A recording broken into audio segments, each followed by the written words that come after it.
السلام علیکم۔ بسم اللہ الرحمن الرحیم۔ ربی یسر ولا تعسر وتمم بالخیر۔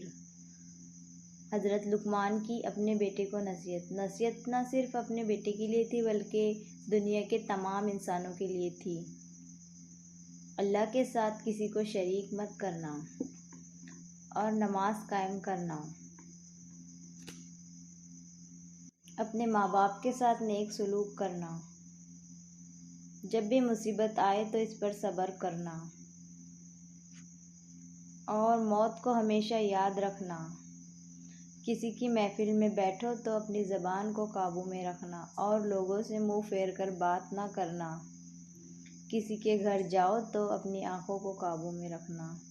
جب دسترخوان پہ بیٹھو تو اپنے پیٹ کو قابو میں رکھنا۔ عبادت کے وقت اپنے دل کو قابو میں رکھنا۔ اپنی آواز اور اپنی چال کو اعتدال میں رکھنا۔ اللہ تعالیٰ خود پسند اور فخر جتانے والے شخص کو پسند نہیں کرتا۔ اللہ حافظ۔ اپنا بہت خیال رکھیے۔